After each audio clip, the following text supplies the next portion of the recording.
Good morning, જય Shri Krishna. Welcome to our new blog. આજે છે બુધવાર અને અમે ફ્રી થઈ ગયા છીએ. મમ્મીને તો હવે હમણાં રોજનું કામ થઈ ગયું છે વાટો બનાવવાનું, નહીં મમ્મી? જય શ્રી કૃષ્ણ. જય શ્રી કૃષ્ણ. તો નવરા થઈ ત્યારે આ બેઠા. હા, કેમ કે હવે રૂ છે ને એટલે વાટો બનાવીને મૂકી દેશે, પછી કંઈ માથાકૂટ નહીં. આજે બુધવાર છે એટલે આજે તો મગ બનાવવાના છે. એમ અઠવાડિયે એક વખત મગ થઈ જાય. મગ આપે પગ. મગ હું છોકરાઓને એવું જ કહું, રાહી ન ખાય, રાહીને એક મગ નથી ભાવતા. શ્લોક તો ખાય છે, રાહી પરાણે ખાય. હું કહું રાહી મગ ખાય ને તો પગ આવે, એવું કહું. રોજ પલાળીને ખવાય તોય સારા. રોજ તો હવે ના ખાય, પણ હવે વીકમાં એક વખત ખાય ને સારું. પેલા નાની હતી ત્યારે ખાતી, ખબર? કાકી ફણગાવેલા મગ આપતા ને. હા, એ ખાતી. કાનાઈ બહુ ખાતા. હા, અમારે બાપુનગરમાં રહેતા ને ત્યારે રાહી નાની હતી. કાનાભાઈ ફણગાવેલા મગ બહુ ખાય. બહુ એટલે કાકી મગ ફણગાવે ને તો પછી રાહી નીચે રમવા ગઈ હોય ને એમની ખાય જોડે, મગ ને બધું. એટલે એમ કે પૂંછડી વાળા મગ છે એમ કરીને ખાતી હતી. મગને પૂછડી વાળું નથી કર્યું એમ કે. હા, પૂંછડી વાળા મગ એવું કહીને ખાતી હતી. હવે તો એવું નથી ખાતી. છોકરાઓ મોટા થાય ને એમ બધું બદલાતું જાય એમનું ખાવા પીવાનું. પીઝા બર્ગર ને એવું ભાવે એવું કરો. છોકરાઓને તો એવું ભાવે ને, આપણને ભાવે છે તો. હા, જો હવે કાંઈ અમારે વધારાનું કામ નથી કરવાનું આજે, કાંઈ નથી. હમણાં તો એક્ઝામ આવવાની કરવાય વધારે. હા, એટલે હવે એ તો મારે થઈ ગયું, બધા પેપર ને એવું બની ગયું છોકરાઓનું. સોમવારથી એક્ઝામ ચાલુ થાય છે. સોમવારે થાય છે. એટલે હવે થોડી થોડી વાર બેસે લઈને પછી રજા વિદા. પછી એ વેકેશન, મામા મહિનો પછી. મામા મહિનો ને. કાલ જ મારા ભાભી કહેતા હતા કે વેકેશન ક્યારે પડે છે. મેં કીધું 18 તારીખે. તો આવી જ જજો કે બીજા દિવસે જોઈએ. હું ને મારી બેન બંને નક્કી કરીને જઈશું, જોડે જઈશું. એટલે જો મારું લંચ રેડી છે. મગનું શાક, રોટલા અને રોટલી. છોકરાઓ માટે કાકડીને એવું સલાડ થોડું સમારી દઉં. હવે એમનો છોકરાઓનો આવવાનો ટાઈમ થઈ ગયો છે,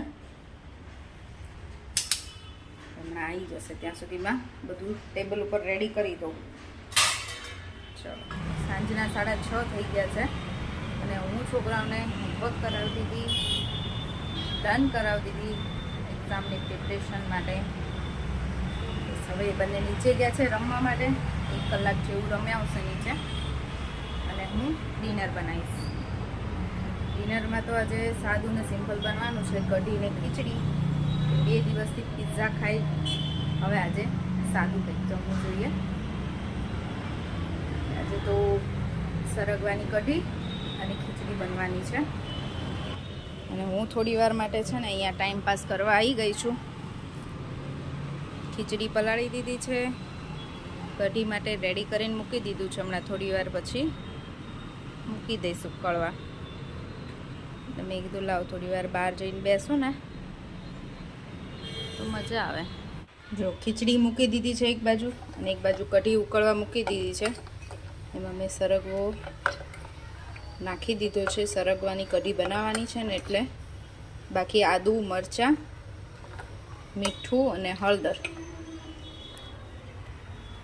એટલી વસ્તુ નાખીને કઢી ઉકળવા મૂકી છે. કઢી આજે તો સાવ થોડી જ બનાવવાની છે, કેમ કે મમ્મીને જમવાનું નથી અને મને હવે ઓછી ભાવે ગરમીમાં. શિયાળામાં મન થાય કઢી ખીચડી ખાવાનું, ગરમીમાં તો મન જ ના થાય. એકલી ખીચડી એમ ચાલે પણ કઢીની ઈચ્છા ના થાય. તો પછી પપ્પાને એને કેવીને ખાવી હતી સરગવાની કઢી, એટલે બનાવી છે. તો અમે ડિનર કરીને તો ફ્રી થઈ ગયા, કામે બધું પતાવી દીધું. કઢી ખીચડી બનાવ્યા હતા મસ્ત ગરમ ગરમ, જમી લીધું. હવે રાહી અને શ્લોકને તો આજે એની ફ્રેન્ડના ઘરે છે, એને વ્યાનાના ઘરે આજે જમવાનું છે. તો એ બંને તો ત્યાં ગયા છે, હજી આવ્યા નથી. એટલે હું સાવ ફ્રી છું. આવે ને એટલે અમારે ચાલુ થઈ જાય ધમાચક કરી. ચાલો, બહુ બધાની કોમેન્ટ આવી હતી સારી સારી. પિઝા માટે ગાર્લિક બ્રેડ, ગુંદાનો સંભારો, બધું જ મસ્ત બન્યું હતું. ગાર્લિક બ્રેડ તો એટલી મસ્ત બની હતી. પિઝા પણ બહુ સરસ બન્યા હતા ઘરે. અમને બધાને તો ઘરના જ ભાવે છે, બહારના ઓછા ભાવે છે. ઘરે આપણે જે રીતે બનાવવું હોય ને એ રીતે બનાવી શકીએ. જે ટોપિંગ્સ નાખવા હોય ઉપર એ નાખી શકીએ અને જેવા ભાવતા હોય એવા ઘરે બને. એટલે ઘરના પિઝા જ મજા આવે છે. અને ગાર્લિક બ્રેડ તો બધાની ફેવરિટ જ હોય, બધાને બહુ જ ભાવે. અમારા ઘરમાં બધાને બહુ જ ભાવે છે. રાહિન અને શ્લોકને પણ એટલી ભાવે છે. ગાર્લિક બ્રેડ હવે તો 2 દિવસ પિઝા અને બ્રેડ મજા કરી. તમારા બધાની પણ કોમેન્ટ હતી. થેન્ક યુ કોમેન્ટ કરવા માટે. અને આજના વિડીયોમાં પણ ઘણા બધાની કોમેન્ટ હતી કે રાહી મને મેકઅપ કરે છે ને, કે રાહી મેકઅપ સરસ કરે છે. અને થેન્ક યુ તમે કોમેન્ટ કરી એના માટે. Thank you so much. જે ભાવિકા શાહ છે એમની પણ કોમેન્ટ હતી કે તમારા સાસુ વહુનું બોન્ડિંગ જોરદાર છે. તો થેન્ક યુ કોમેન્ટ કરવા માટે. અને બોન્ડિંગમાં તો એવું છે કે એ પણ મને ઘણા હેલ્પફુલ છે અને એમને ગમે એવું આપણે ઘરમાં કરીએ એટલે પછી આપણે સારું જ રહેવાનું છે.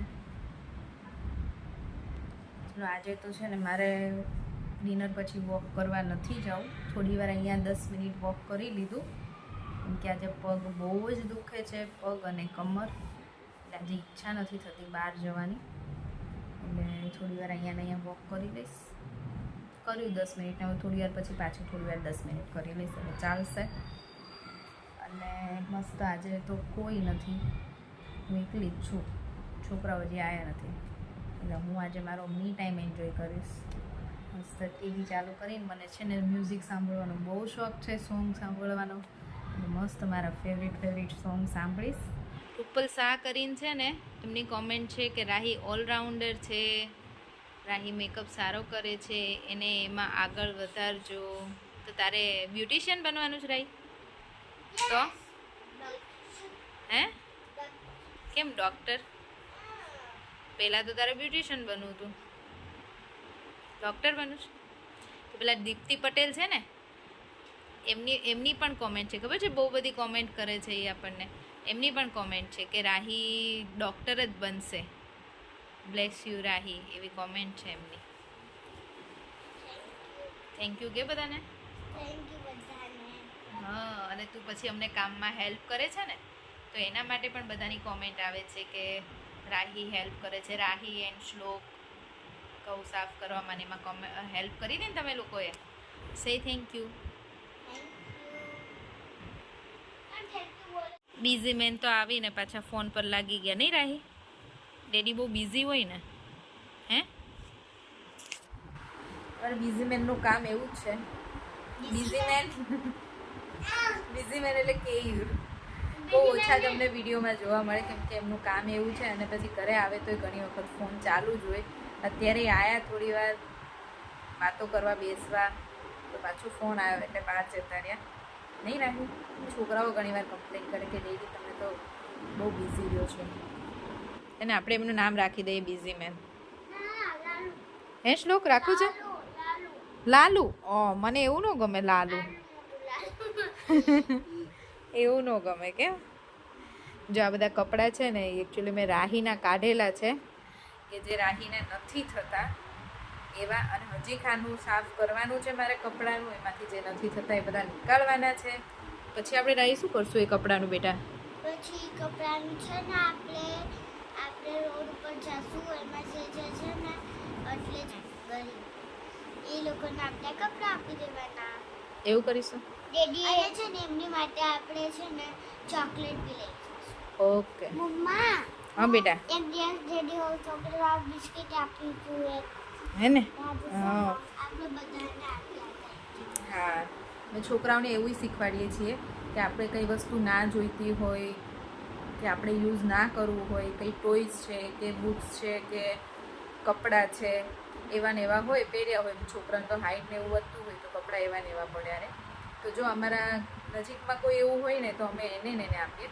નહીં તો પછી બહાર કોઈ એવું હોય ને રોડ ઉપર આપણને એવું લાગે ને કે આને જરૂર છે એવાને આપીએ. એટલે છોકરાઓને અમે એવું જોયું છે અને એવું શીખવાડ્યું છે. સ્કૂલમાંથી પણ એવું શીખવાડે છે અને અમે લોકો પણ શીખવાડીએ છીએ.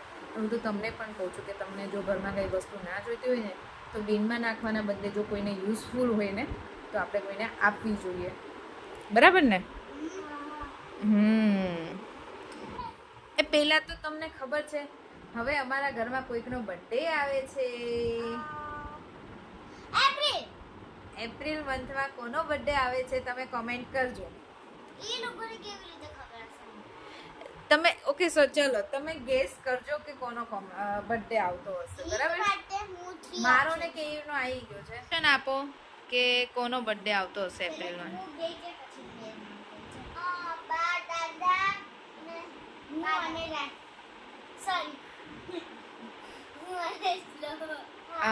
ચલો એ બંને ઓપ્શન આપે છે કે બા, દાદા, રાહી અને શ્લોક, એ ચારમાંથી કોનો બર્થડે એપ્રિલમાં આવે છે. મારો ને કેયુનો તો આવી ગયો. કોણ વિનર થાય જોઈએ વધારે કોને વોટ્સ મળે. ઓકે ચલો તો તમે ગેસ કરજો કે કોનો બર્થડે આવતો હશે, બરાબર છે? ઓકે રાહી, એનો દિવસ તો કંઈ બહુ ખાસ હતું નહીં.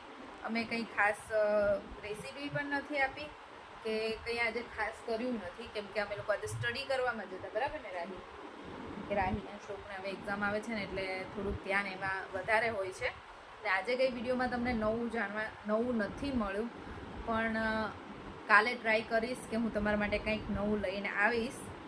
તો ત્યાં સુધી આજનો વિડીયો અહીંયા જ પૂરો કરીશું. ફરીથી મળીશું કાલ નવા વિડીયો સાથે. ત્યાં સુધી બાય બાય, ગુડ નાઇટ અને જય શ્રી કૃષ્ણ. વિડિયો ગમ્યો હોય તો લાઈક, શેર એન્ડ સબસ્ક્રાઇબ.